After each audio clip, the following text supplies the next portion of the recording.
Hello, welcome to Gardener's World. Well, Nigel's back. He's feeling much better, thank you. Having a little snooze at the moment, but he's generally good and perky. This is a plant called Lysimachia beaujolais.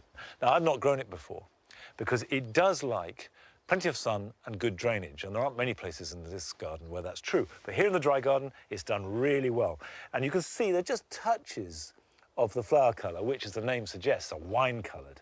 The problem with Lysimachia beaujolais is that it's a very short-lived perennial, and you're lucky to keep it going for more than 2 or 3 years.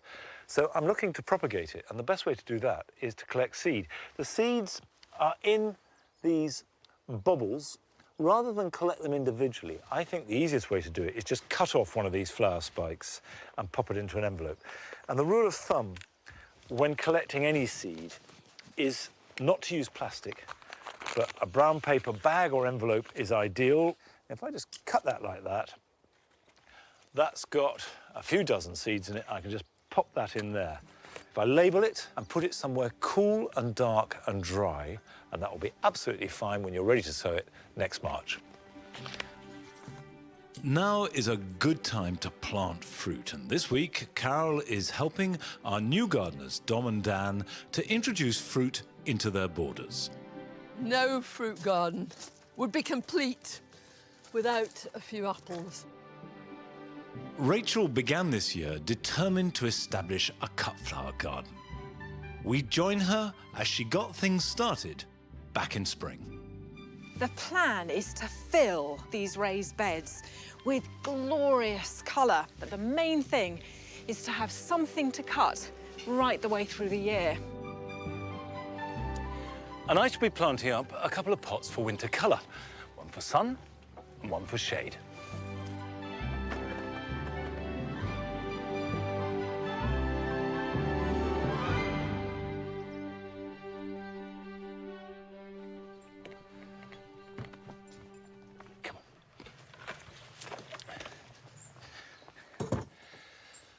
This is what we call the writing garden because they sometimes come and write in that shed.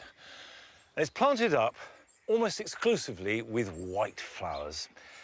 Now, to some extent, it's been very successful and I've had huge pleasure from it. But to be honest, it was better last year, its first summer, than it has been this year. Now, part of that is because we had that very cold August and then we've had a bone-dry September. And that combination hasn't done it any favours. And there's too much shade. The apple trees, and particularly that hedge, make things struggle. So I'm going to lower that hedge in the winter. So I'm planning for next year. And one of the things I'm doing is planting bulbs. And today I want to put in some Camassias. Camassia lineae alba. And they come from North America. They make quite big bulbs. And they grow in their native region in wet meadows. They like heavy soil, but if you've got light sandy soil or chalky soil, you may have trouble. But in a border with lots of goodness, if it's fairly damp, it's worth giving them a go. I'm going to try and use a bulb planter. Bulb planters don't always work in a border because the soil can be too soft. But if it's firm, then it's a great way of planting. The idea is you take out a plug of soil and leave a good hole. Always plant pointy end up so that the shoot grows on up and the roots grow on down. Pop it in. And then when you make your second hole, the theory is it pushes out the soil from the first one. And what's interesting here is you can see how the basic soil is heavy clay. But the mulch that I put on last year and this year is beginning to work in. And then you put this back in the hole of the first one and cover it up. And just pop it over.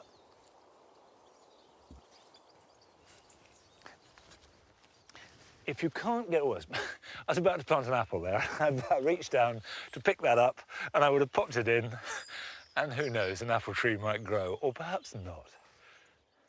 They will flower round about April to May, depending where you live. Tall flowers that grow up. And the key thing is, like all bulbs, don't cut, tie or tidy the foliage at all until it's totally disappeared.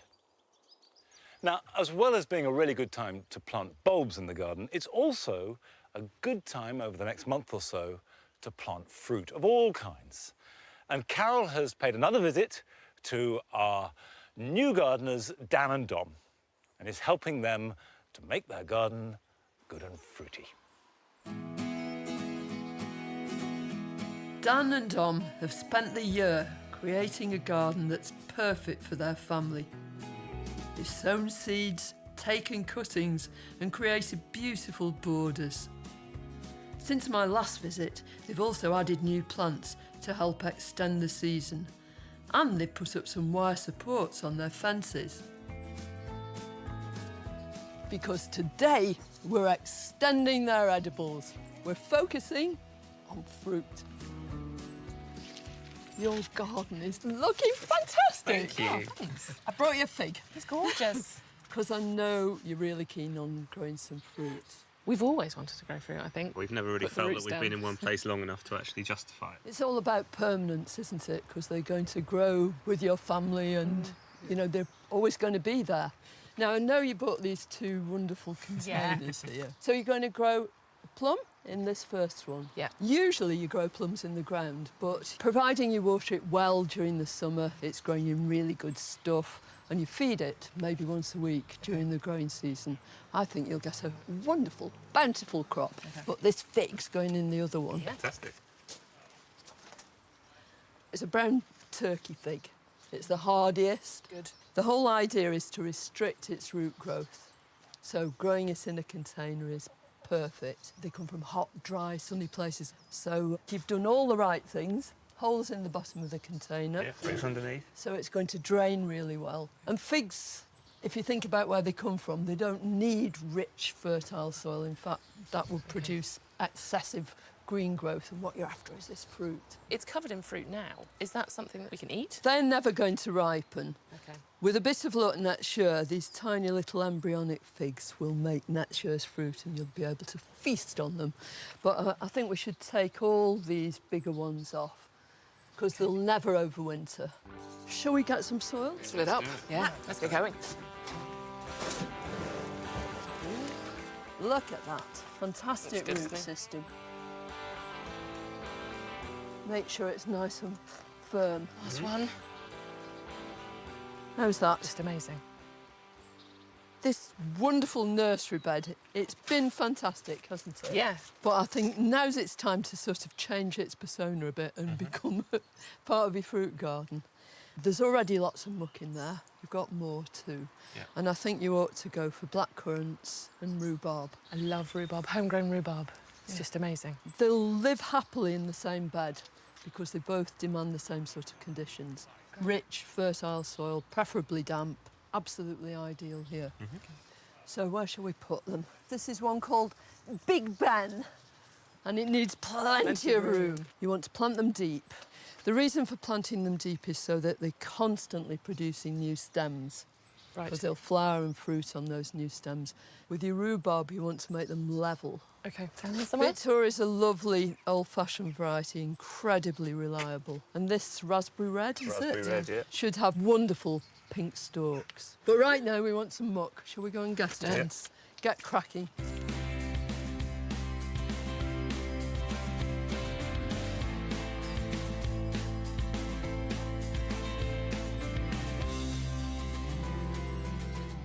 Now, no fruit garden would be complete without a few apples.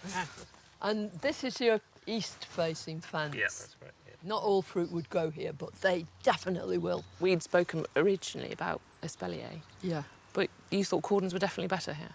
Well, an espalier is one with a central trunk, arms out to the side, right the way Very up. dramatic looking, yeah. But A, it takes ages to train it in that way. B, you can only grow one variety. Right. This way, with cordons, you'll be able to grow a whole range of different apples. That's James Grieve. It's a beautiful eating apple, or you can cook with it. And then this one's Sunset. It's very prolific, easy to grow.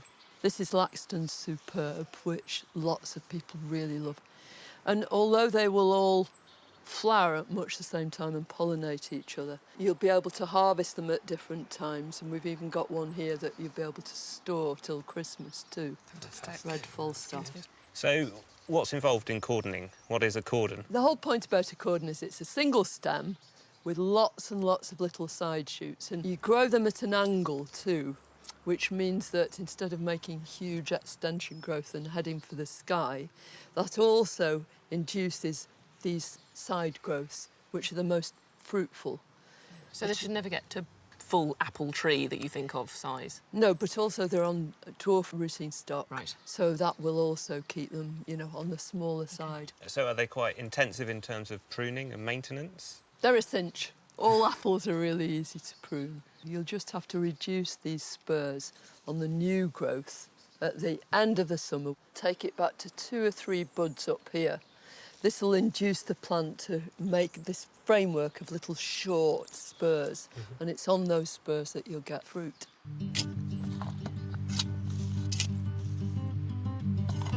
Just want to lower it down. That feels right, doesn't it, that sort of angle? But this is a really important bit initially. You've got to make sure that this bit is flush, level with the soil at the side.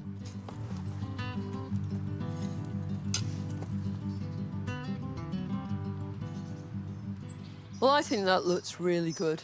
You can just imagine it living there forever. But we better get these other ones in too. Okay. Let's do it. Yeah.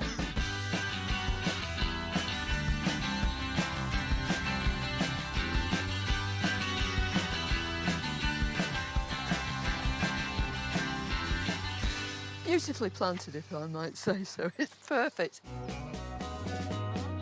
Next time I'm here, we'll be celebrating the wonderful year we've had. And I'll be helping Dan and Dom get their beautiful garden ready for winter.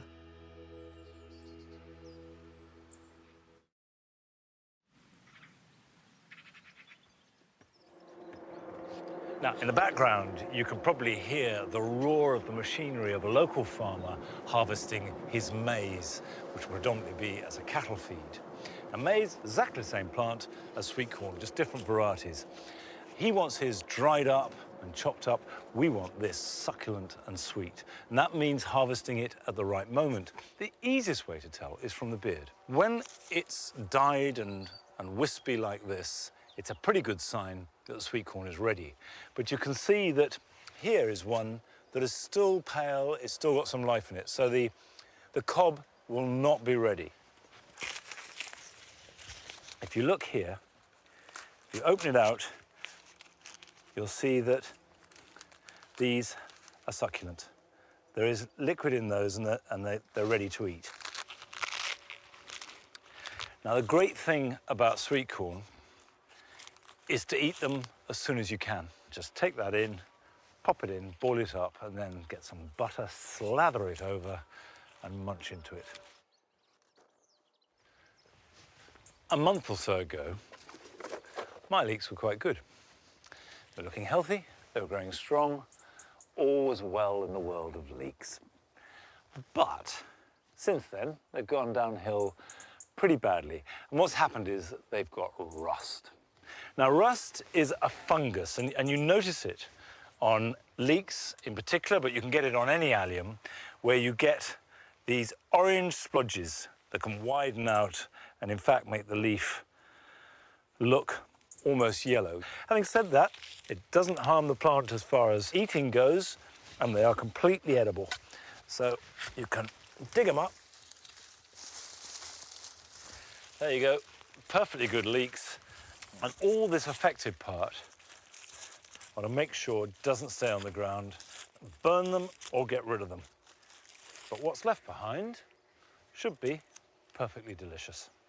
Now, it's too late to sow leeks for this year, but not too late to get on with these jobs this weekend.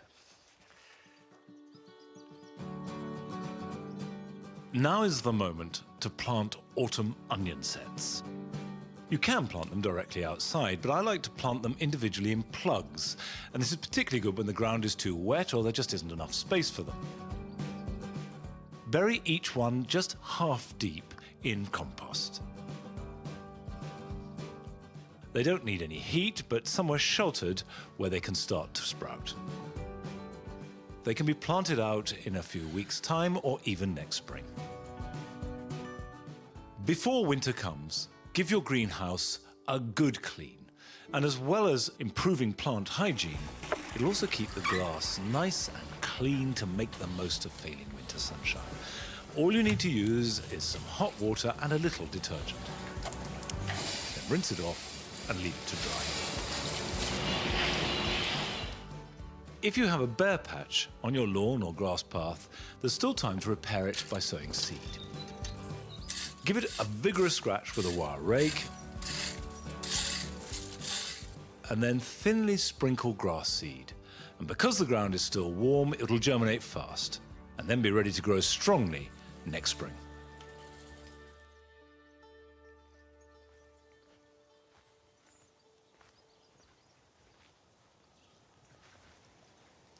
One of the great joys of growing flowers is being able to cut them to bring indoors. And I certainly try and do that as much as possible. So, for example, this dahlia, Rothsay Reveller, is really good because it produces a mass of blooms, particularly at this end of the year. So there are some to spare. But for the most part, particularly as the year begins to wane, if you have a really good arrangement of flowers in the border, you don't want to spoil it by taking some away to make a good arrangement indoors. It's one or the other. But this year, Rachel has set out to create a cut flower garden at her home in Oxfordshire. And she's kept a diary of her progress. The UK has one of the best climates in the world for growing cut flowers, and the range and variety of blooms that will grow here is endless. Dahlias, sweet williams, gadetias, cornflowers, delphiniums, there really is a flower for all occasions. Whilst I believe passionately in encouraging cut flower growers in this country, I also think domestic gardeners can gain huge enjoyment from growing their own. After all, what could be nicer than gathering a bunch of homegrown flowers from your garden? So this year I set out to do just that, and I begin my cut flower garden diary back in March. The plan is to fill 6 or maybe 7 of these raised beds with glorious colour. And I'm going to grow some things I know very well and others that are new to me, so it'll be a little bit experimental. But the main thing is to have something to cut right the way through the year. It's really important to get rid of as many of these weeds as we can now, because in fact, these are just flowering. So if I leave it much longer, they'll set seed, and then you'll get a whole load more weed seedlings. So the more I can do now before that happens, the better. Once weeded, my next step was to add homemade compost for the worms to take down into the earth to create gorgeous, friable soil. Yeah, now once the worst of the frosts have passed, I'm planning to direct sow hardy annuals into these beds. But in the meantime, there's an awful lot I can get started with. Sweet peas must be one of the nation's favourite cut flowers. They smell gorgeous, they come in an array of colours and are very easy to grow. They can be sown directly into the soil outside in late spring, but you get much better results by starting them off in the greenhouse, either in the autumn or at the beginning of March. I'm going to fill one of these module trays with these tubes here. And the reason for using these is that you've got that nice depth of compost in there. And sweet peas like to have a long root run. And I really like these tubes because once you've got your small plants, you can actually just put the whole thing in the ground. You don't need to take them out of the pot, and then it biodegrades in the soil. This is just a mix of ordinary seed and cutting compost, and then there's a little bit of soil-based seed and cutting compost as well, because I just think it makes that transition a bit easier when they go out into the open soil. Now, first one I'm going to start with is Cupani. It's just absolutely beautiful, and it's a very, very old variety, and it is also, I think, it's got the best fragrance. Just take your seed, pop them in, just one to each tube, and then it goes in just about ½ an inch down. A little sort of drizzle of compost.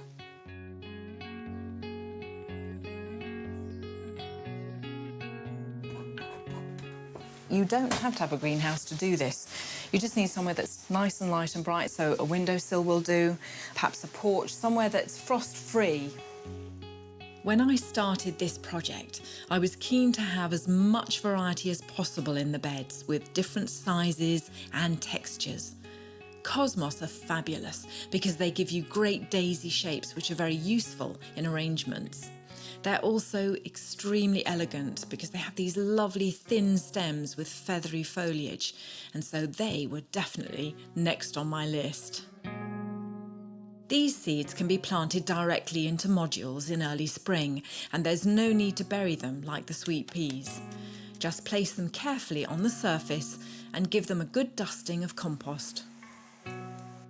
There's one more seed I want to sow today, and for me, it's because they're the absolute showstoppers of the garden and they can make really good cut flowers, and that's dahlias. And I particularly love those singles that you get, things like Bishop of Llandaff. And this is actually seed called Bishop's Children. They really are amazing, so beautiful. And from just these few seeds, very quickly, you get nice big plants with big fat tubers on them. I'll show you down here. Now, these little beauties have been overwintering under here. And just look at that. So these are the Bishop's Children a few years on.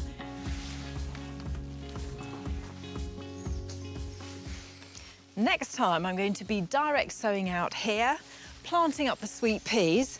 And it might be difficult to believe, but in about 3 months, this is all going to be a mass of colour. And I can't wait.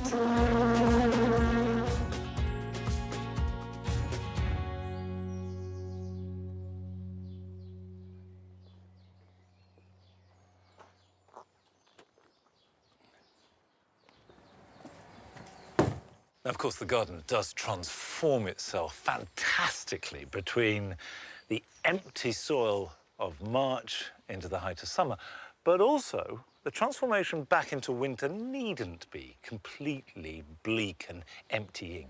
You can manage it so you do have some colour. And I've got a letter here from Tony Nelson.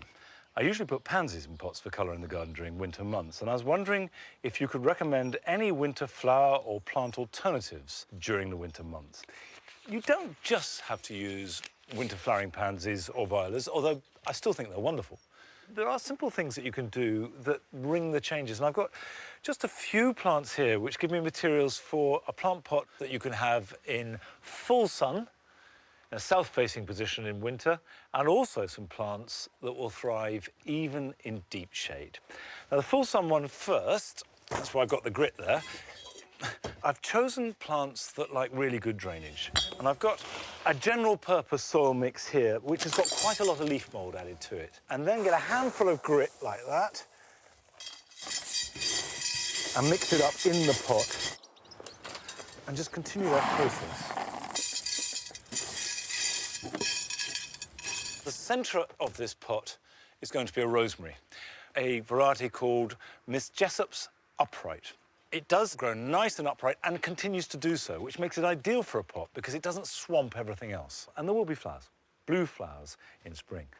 I want to have some bulbs coming through, and I'm going to add these, which is an iris called White Caucasus. Very beautiful white flowers that come up quite early, February time. And there's just got a slight fragrance too. And we'll pop these in around the outside, like that. Cover those up. And then around the edge of the pot, I'm going to plant a sedum. Now, this little sedum is Fooldinglut, and it retains its colour and its foliage throughout winter.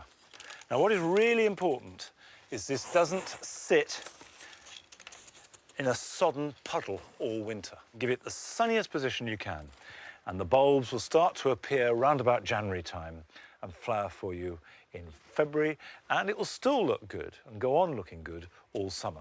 You've got a shrub, you've got perennial plants and bulbs. This can stay in here for years if need be. Now I'm going to do a pot for that shady position that you look out on but doesn't get a lot of winter sunshine. Same size pot, But I've got a different potting mix, which is leaf mould. This is ideal potting compost, particularly for plants that like to retain a little bit of moisture and like a nice loose root run.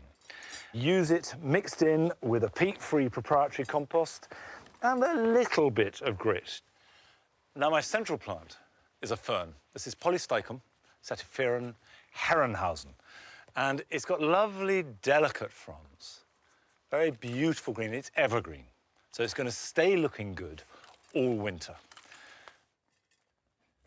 Now this is Cyclamen coum. And those of you who know your cyclamens will be wondering why it's in flower. Because normally, Cyclamen coum comes into flower around about Christmas time, and then flowers January, February, and into March. You wouldn't expect them to flower until later on. Of course, it'd be nice to have a bigger pot and I get more plants in. But this at least means you can move it around, and also the cost difference is really much more once you get to a bigger pot. Whereas a pot this size, in terms of plants, will cost you about £40 by the time you've got your fern, you've got your cyclamens, and also the third element that I'm going to put in, which are erythroniums, the dog's tooth violet. And the reason why they're called the dog's tooth violet is because the bulbs look remarkably like a dog's tooth. In fact, let's put it to the test. Nige, come here. Come here. Up. Come on. Right. There's a dog's tooth. Yours are cleaner and nicer and whiter. You've got beautiful teeth. Good boy. And they should be planted shallow, just below the surface. So I'm going to pop them in between the cyclamens.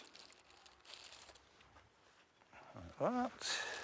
Okay, that's as many as I can fit in. A little bit of soil over the top. And although we've got some colour now, we would expect in January time all these cyclamen to be full of colour. So we've got 2 pots for winter. They're going to give us colour, they're going to give us form, and also they're going to give us some fragrance too. But they will not be happy growing side by side. One of them will be in the wrong place, so I need to find 2 places where they'll both thrive.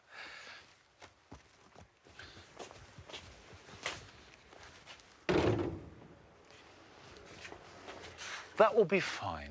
All winter there, under the shade of these trees, and now I just need to find a place for the sunny pot. But that's it for this week. Bye-bye.